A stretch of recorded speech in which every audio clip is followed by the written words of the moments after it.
Maar we beginnen om te praten met Bas van Hout. Want dit is toch de dag dat Willem Holleder werd vrijgelaten. En Bas van Hout, jij hebt vandaag al contact gehad met Willem Holleder. Voordat we daarover gaan praten, kijken we eerst even wat er vanochtend gebeurde. In alle vroegte zou het gebeurd zijn. De deuren van de Schie zwaaiden open voor Willem Holleder. Hij is in een busje afgevoerd en op een geheime locatie overgestapt in een geblindeerde auto. Bestemming onbekend.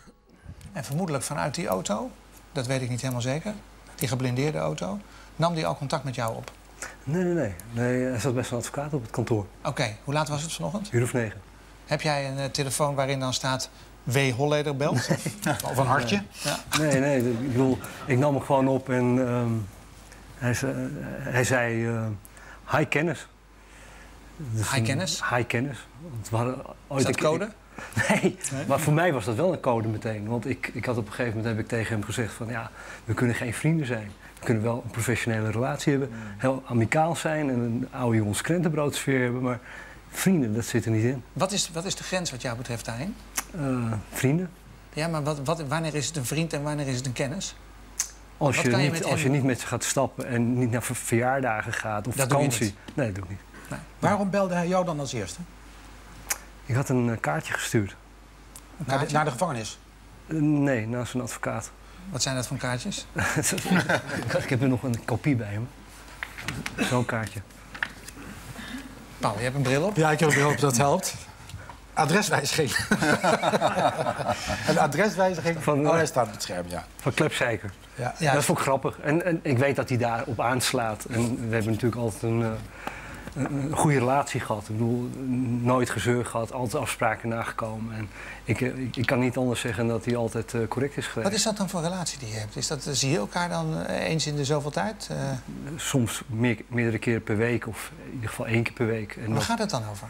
Over van alles. Over het leven, maar het kan ook over het milieu gaan. En over ook hoe hij dingen ziet en hoe ik dingen zie. En of dat klopt, of dat strookt met de criminele moorders. Maar moet je iets meer uitleggen. Want om jullie heen worden mensen doodgeschoten en zo. En praat je er dan over van, ja, wie denk jij dat dat gedaan heeft? Of zeg dat zou kunnen, ja. En vraag je hem dan ook, heb jij dat niet gedaan, Willem? Niet zo direct, maar je tast wel af. Je kijkt wel hoe iemand reageert. Dus je zegt dan, er zijn mensen die zeggen dat jij het hebt gedaan. Wat vind je van dat die mensen? Dat is wel heel direct, hoor. Ja? Het gaat subtieler en daarom ben jij geen misdaadjournalist. Gelukkig. Maar geef die subtiliteit eens aan dan, bijvoorbeeld. Nou, je praat met elkaar. Je hebt gewoon een gesprek zoals hij dat ook met anderen zou kunnen hebben. En dan is het aan mij om in te schatten of dat klopt of niet. Ja. En zo werkt dat. Maar wat is het voor hem? Want kijk, dat jij graag hem wil ontmoeten, dat snap ik. Dat zouden wij allemaal willen. Want je wilt vanuit journalistieke belangstelling dat is geen obsessie. Een verhaal schrijven. Maar waarom wil hij met jou praten?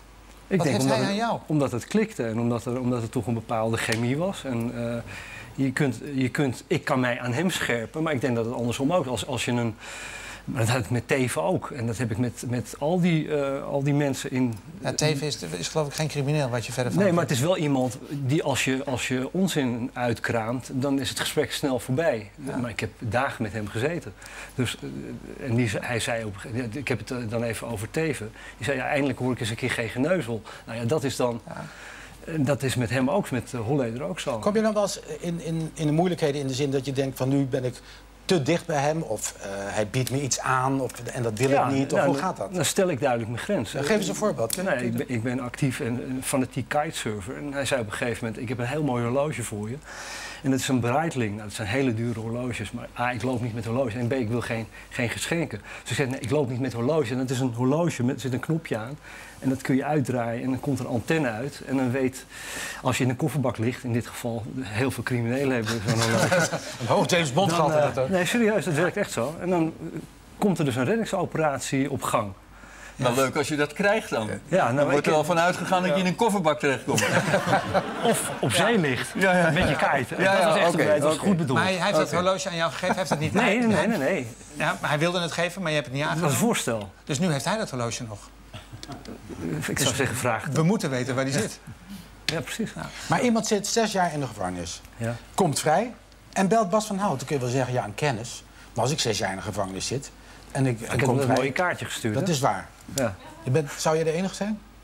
Ik denk dat zei hij wel. Hij zei wel, je bent de enige die ik ga bellen. Dus, was je eigenlijk verrast of wel? Ja, ik was verrast. Ja. Ja. Want, wel aangenaam verrast, want we hebben wel gelachen. Het was een, maar waar gaat het gesprek dan verder over? Want hij zegt, nou bedankt voor je kaart. Dan zeg jij, nou graag gedaan, hoe gaat het? Ja, goed, en dan? Nou, voor de rest van hoe gaat het met je en hoe is het met je? En dan heel kort, maar het heeft heel kort geduurd. Hè?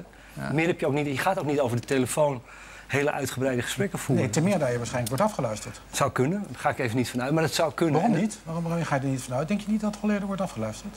Ja, maar zijn advocaat niet. Dus dan zou het bij mij moeten. Dat mag niet, ja, dat mag natuurlijk niet. Nee. En we hebben een afspraak gemaakt voor de nabije toekomst. En dan even dingen... Voor wanneer heb je een afspraak gemaakt? Ja. En waar? Geen concrete afspraak. Nee, dit zijn de beelden. Peter R. de Vries heeft hem vanmiddag ontmoet. Ergens in een bos. Ik geloof dat hij zei zo'n 30 kilometer van Amsterdam af. Matthijs van Nieuwkerk zei toen dat zal het Spanderswoud wel zijn, maar dat was het niet.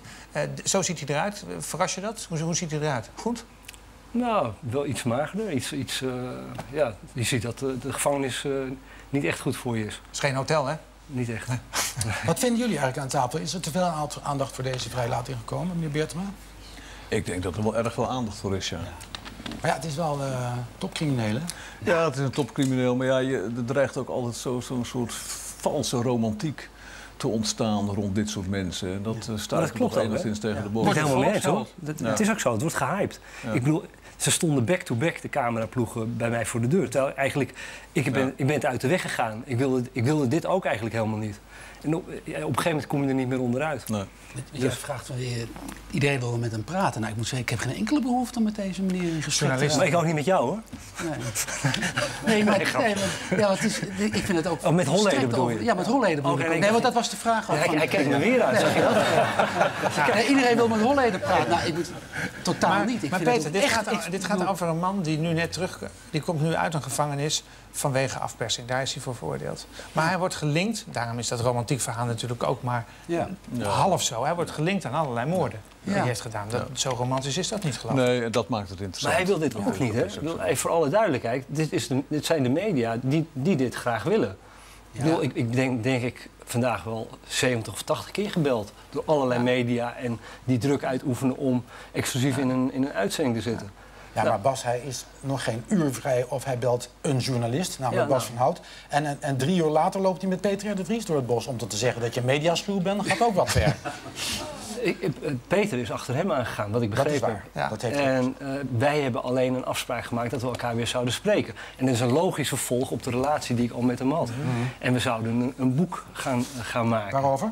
Over zijn leven of wat dan ook. In ieder geval, jij bent zijn biograaf? Nee, de laatste keer dat ik hem zag... Als je een boek maakt over iemands leven, dan heet Als biograaf. je me uit laat praten, dan kan ik je vertellen. De laatste keer dat we op de trappen van het Amstelhotel liepen... toen zei hij tegen me, als mij iets overkomt... dan hoop ik dat je mijn verhaal op papier zet. Nou, we hebben natuurlijk 100 uren met elkaar gesproken. Dus het had gekund. Maar ik vind nog steeds geen biografie Maar ga je dat boek maken? Wat zeg je? Je vindt het geen biografie waard? Niet wat ik op dat moment had liggen. Dus je wil meer van hem weten? Ja. Wat wil je van hem weten?